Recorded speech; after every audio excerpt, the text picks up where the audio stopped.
Kahapon po dito sa Camping-Pin, tinamaan po kami ng buhawi. Sobrang lakas! Ayun o! Oh! Oh!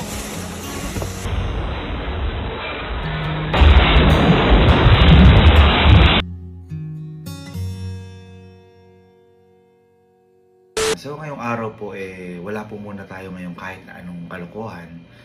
Dahil kahapon po may nangyari po dito sa Camping-Pin. Hindi po namin inakala na mangyayari po ito dahil buong buhay po namin hindi pa po namin ito nararanasan. Dahil kahapon po dito sa Camping-Pin, tinamaan po kami ng buhawi.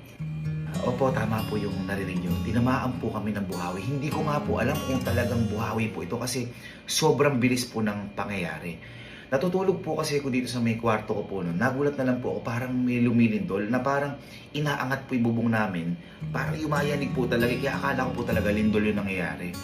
Nung paglabas ko po dito sa pinto na to at sumilip lang po ako dito kasi glass po yung mismong pinto ko po dito sa labas.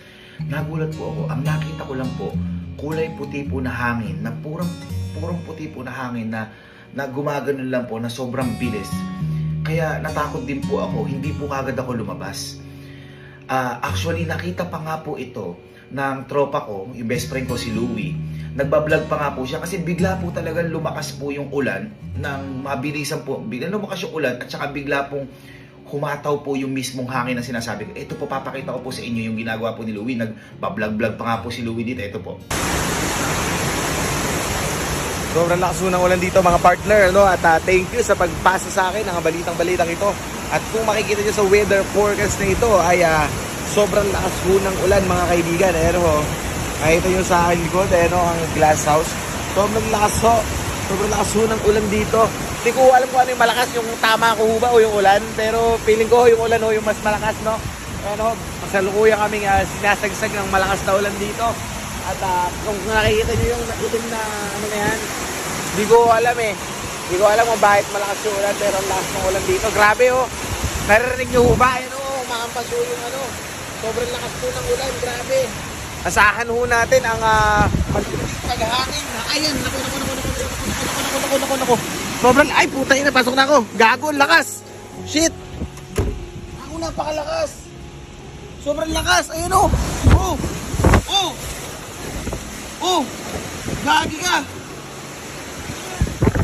Sobrang lakas! Ayan, nakita niyo po, sobrang lakas po talaga. As in parang, kumbaga parang dumaan sa baba yung hangin. Ganun po kabilis yung nangyari. Kaya po ako, nung nawala na po yung hangin na yun, nung nakita ko, lumabas na rin po ako agad. At nagulat po ako sa dinatnang ko po kasi hindi ko po inakala na sa loob ng 5 segundo po ata o 6 na segundo o 4 na segundo, ganito po yung mangyayari po dito sa may Camping-Pin. Ito po yung nangyari. Napakalakas ng ipo-ipo. Kami na tinaob yung kubo natin, no? Ay! Nakataob nga! Gagi ka! Boy, kaya kanina, Oh! yung ano namin, yung bubong, parang umaakat. Utang ina, tinaob pa rin yung bubo. Gagi ka! Uy, wala na bibili niyan! Makupo. Pati yung court. Uy, yung speaker! Gago yung bilyaran. Boy, ipo-ipo to. Boy, Bradley na. Biglang gumanon lang, isang umulan. Biglang ikot. Ayun, napunta ko sa kagad oh. Wala pang 30 seconds yan. Boy, yung ano na nga magpapatawag ng bubo. Boy, ano mo, ayun lang. Grabe, natanggal nga, boy! Ano ba yung ilaw nakit ang ganong ipo-ipo, promise. Parang inaangat yung bubong ko. Tapos nakita ko CCTV. Hindi umiikot na. Oh! Ipo-ipo pa. Ipo-ipo pala yun? Napakalaki ng ipo-ipo. Dito mismo sa ano tumama. Nakita sino magpapatawag ng Kubo. kubo. At saka ng mga, ang tawag doon, Railings! malinis natin na ano. Boy, pati billboard, bagsak. Pati Oo. billboard, bagsak. Eh sige nga, paano mapapatawag yung paso? Napakabigat nun. Tama! Boy, yung gate na lang! Pati yung court. Yung gate! Yung gate na lang. Oo. Automatic gate pa yan. Paano kasi Oo. yan? Hanip. Baka na buti, alasis kayo dito, gago. Puno sa kabila, yung asin na yung malaki. Ha? Paano? Putang ina, bagsak yung puno. Gagi, bali nga. Laki yan. Takas yan. Puta, bali oh. Boy, taob yung mga puno oh. Sa harap po. Sa harap. Baka pagtalo na. Kamusta kaya sila dyan? Check with glass house. Oh my God. Nandito ko sa glass house. Ayan, ala naman dito. Okay. Basta parang tataon din na mismong yung ipo-ipo nasa may gitna ng bahay namin. As in, sobrang bilis ng pangyayari. Oh my God. Ang mga na-experience na namin, yung napakalakas na ulan. Pero yung napakalakas na hangin na ganun. First time ko po naka-experience nun. At saka wala pong bagyo ngayon ha. Wala pong bagyo. Ayun o, parang ganyan lang po kanina. Normal lang po na ulan. Biglang gumano na lang. Tapos ayun o, biglang nawala po. O, ayun o, parang normal na ambon lang. Grabe. Napakabigat po niyan. Ito yung mga ilaw namin dyan o. Buti naka-cover to. Oo. Tanggal yung mga bandana natin na nakabit dyan. O, ito pa. Gaano kalaki yan? Gaano kabigat yan? At mas gaano kabigat yan? Yung upuan, ano? Oh, tamo nga. Yung upuan, nilipad dyan. Yun na lang. Ito, tingnan niyo, ito po sinasabi ko sa iyo. Ito po yung billiard ng ano, yung ilaw ng... Ito po, nakapako ho yan. Naka-intact po yan ng maganda. Yan, ayan po. Pero lahat po yan tinanggal ng ipo-ipo. Woo! Eri na lang, oh. Eri na lang, parang napunta dyan yan, oh. O, umakap sa tayo sa bilyaran. Guys, mali pala ako. 30 seconds umulan lang na malakas. Pero yung paghampas, mga 5 segundo lang. 5 segundo lang. Grabe naman. Sira yung kuko yun. Oh, sige, ikaw nga. Kaya mo ba ibangon yan? Kahit easy tayo, hindi natin mabangon yan. Buti na lang, walang mga nabangon. Ayan o, nakafix po lahat yan. Inano, ng 5 seconds lang. Ayan no, mga naka-diin sa ano lahat yan. Oh. Ay, putya ragis. Hindi nangyayari oh, sa likod natin oh. UP lahat eh. At tingnan mo yung nangyayari sa ano, sa may billboard lista, UP yung mga tubo. Ayan oh, hindi bagsak, UP. Wala pang tarpaulin yan. Oh, dito mo na puto yun. Wala pang 1 segundo, 2 segundo. Tsaka na UP pa rin. Yan po yung nangyari sa may camping. Halos buwal po lahat. Yung kubo, hanggang ngayon nga po, hindi pa rin po ako makapaniwala. Kasi ang dami pong bumuhat po ng kubo na yun. Yung mga fence po namin, nasibak po talaga yan. At saka yung sa mga gate nga po namin, sa may tambayan po namin doon, sira po talaga lahat. Kaya nagulat po talaga ako. Ngayon, akala po namin, mismo sa amin lang tumama. Kasi syempre, medyo malawak po o walang nakalagay po sa may parang gitna po namin. Mismong doon din po pala sa mga kapitbahay po namin, tinamaan po sila. Kaya hindi po namin alam kung mismong sentro po yung barangay po namin tinamaan. At ito po ibang nangyari po sa barangay po namin.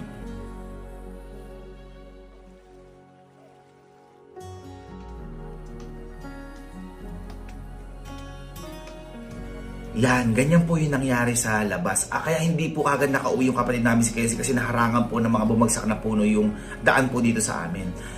At para mas maintindihan nyo po kung ano sinasabi ko pong lakas o yung buhawi na sinasabi ko, chinek ko po yung CCTV po namin kasi nakita ko po buhay pa po eh. Chinek ko po at hindi ko po inakala na ganun yung makikita ko dahil akala ko po sa mga palabas ko lang po nakikita yon. Sobrang grabe po pala talaga. Hindi ko lang po nasabi kanina na meron po kami isang kasamahan po dito na malapit po siya sa may, ando po siya sa may garahihan at nung pumasok po yung buhawi, tinakay po siya at kumapit na lang po siya sa may mismong poste ng garahihan po namin doon sa may sasakyan. Para po mas maintindihan nyo po, ito po yung nangyari po. Nang ilang segundo lang, tingnan nyo po yung nangyari sa may CCTV kung paano po or kung gaano kalakas po yung sinasabi ko pong buhawi. Ito po.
Yan, sobrang grabe po talaga, di ba po? Kung nakita nyo, hindi ko po akalain na tatama po ng ganun kabilis.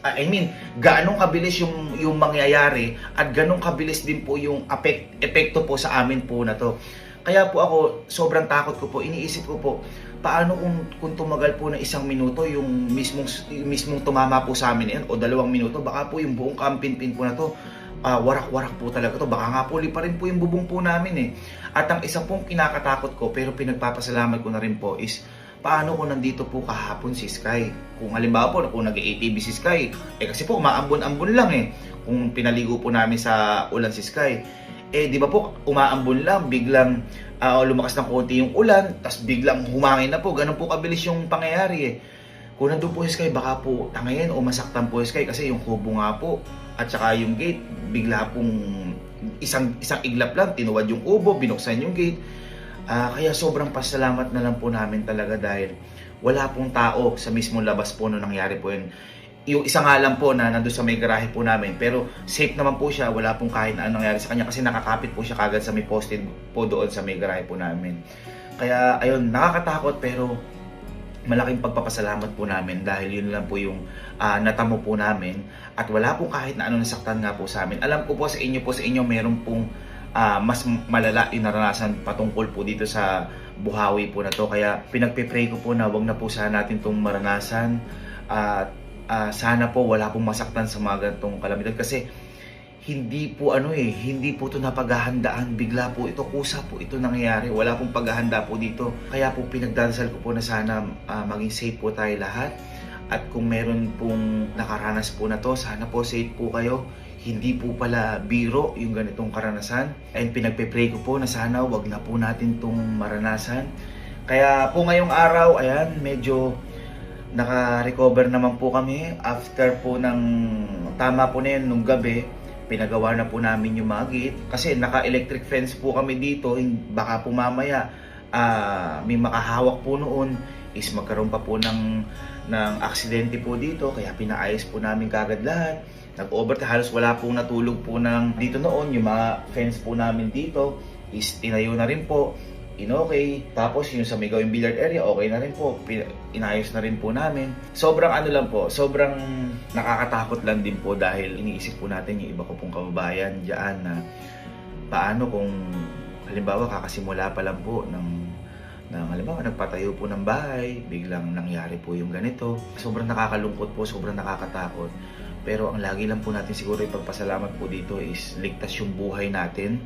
At siguro sa mga ganitong pangyayari, mas isipin po natin yung buhay po natin kaysa sa mga mawawalang materyales. Siguro umalis na po agad tayo o sumilong po tayo sa dapat silungan na matitibay kapag nangyayari po ito. Hindi ko po alam kung ano po yung maipapayo ko sa inyo kasi kahit po kami, ako po nataranta po ako mismo. Kaya ayun mga ma'am and sir, bukas ay magpapatuloy po ulit tayo sa kasiyahan.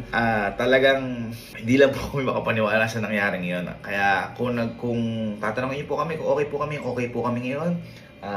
Inaayos na po namin lahat ng bagay-bagay po dito. Bukas po babalik po tayo sa lahat sa kasiyahan. Huwag na po kayong mag-alala sa amin. Pag-pray nyo na lang po siguro kami at pag-pray po natin yung bawat isa na huwag po mangyari sa kanila to at huwag po mangyari ulit po sa amin to. Yun lang po again mga ma'am and sir. Maraming salamat po sa inyo at mahal na mahal ko po kayo. Bukas po, magkakasiyahan na po ulit tayo. Thank you po mga ma'am sir. I love you all.